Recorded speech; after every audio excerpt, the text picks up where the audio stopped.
의원님 신문해 주세요. 네, 최상목 장관님. 네, 권한대행을 얼마나 수행하셨습니까? 한 88일 정도 했습니다. 네, 윤석열 내란숙의 범죄자 공소장에 따르면 계엄 당일날 윤석열 당시에 대통령이 최상목 장관을 불러서 밑에 사람 시켜가지고 계엄 문건을 전달했다고 이렇게 되어 있는데 그건 맞습니까? 뭐 기획재정부 장관 부르시고 손짓을 하니까 옆에 있는 실무자가 저한테 네. 뭐 하여튼 쪽지 형태로 잡혀 있는 걸 줬습니다. 예, 쪽지 아니고 문건인 것 같은데요. 그렇다면 그것은 당시 계엄을 선포한 대통령의 지시로 문건이 전달된 건 맞습니까? 저는 당신은 참고 자료로 그런 말씀이 어쨌든 계속되면 참고 대통령의 자료 받았습니다. 계엄을 선포한 대통령의 지시로 문건이 최상목 장관께 전달된 것은 맞습니까? 불렀으니까요. 네, 제가 말씀드린 그대로입니다. 네. 그래서 그렇다면은 근데 그 문건을 안 보셨다는 거죠? 네, 뭐 접혀 있는 상태였기 때문에 그 당시에는 네. 경황이 없었습니다. 어쨌든 거기서 나가서도 안 보셨다는 네, 거죠? 그 당시에 나와서 저는 그래서 사퇴할 나라가 이렇게 생각이었습니다. 망했나 봅니다. 네. 대통령이 장관한테 문건을 줬는데 그 문건을 안 봤대요. 그래서 대통령이 탄핵이 되고 장관한테 뭘 지시를 했는데도 장관이 대통령의 그 지시를 무시하는 거네요. 그리고 본인은 국채도 사시고요. 그리고 이 권한대행의 문제가 지금 뭐 탄핵 소추가 돼서 4가지 사유로 소추가 됐는데 이 모두가 다 심각하고요.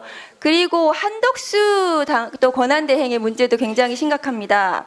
보시면 최상목 장관님 한번 보세요.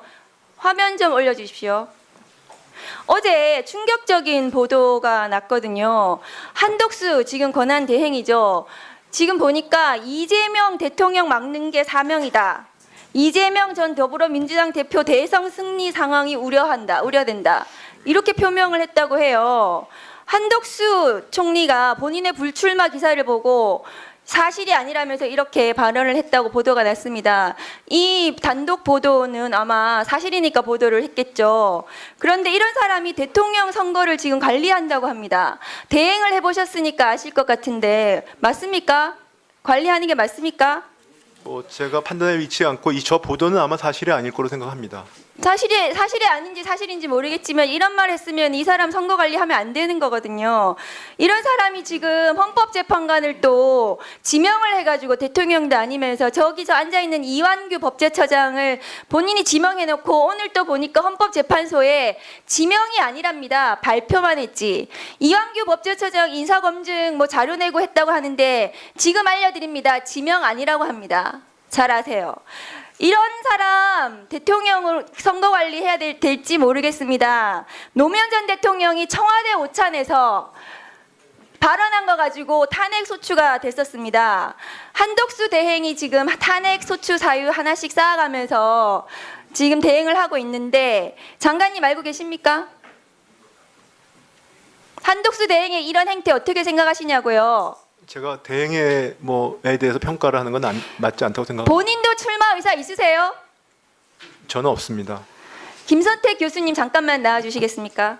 아까 말씀하시기에 권한대행은 거리가 된 이후에 파면이 된 이후에 된 이후에 권한대행은 현상 유지와 가장 정치적 중립성이 중요하다고 하셨습니다.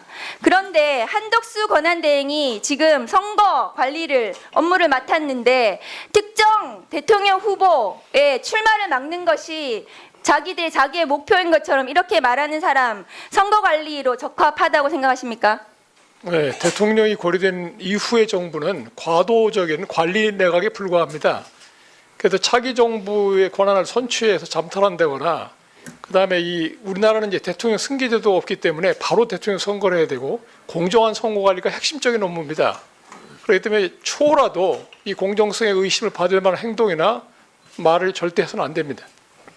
네, 그렇습니다. 그런데 지금 한덕수 권한대행도 그렇고 최상목 대행도 위헌적인 행위를 계속 반복하고 있어요.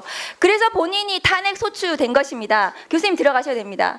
최상목 대행은 이 탄핵 소추 말고도 2025년 1월 3일 윤석열 내란 우두머리 체포영장 집행 당시에 경찰청 이호영 경찰청 차장에게 전화도 했습니다. 그것은 명백한 수사 외압입니다. 왜 체포영장 집행하는데 경찰청 차장한테 전화합니까? 전화해서 경찰이 경호처를 왜 막고 네, 정리해 있는지 주시죠. 전화하신 거 맞으시죠? 제 현정이 없었기 때문에 대통령실에서 저한테 질의가 와서 확인차 전화했었습니다. 그게 윤석열 편들어서 체포영장 저지에 지금 본인이 네. 도와주신 거예요. 수고하셨습니다. 신승남 검찰총장은 지방검찰청에 있는 검사에게 내사 네. 사실이 외부에 알려지지 않도록 하라고 네, 정리해 주세요. 인권남용으로 유죄 선고. 자, 박은정 의원님 정리해 주세요. 본인의 탄핵 소추 사유는 이 네 가지 말고도 경찰청 차장에게 전화한 그 부분도 추가가 돼야 됩니다. 이상입니다. 네.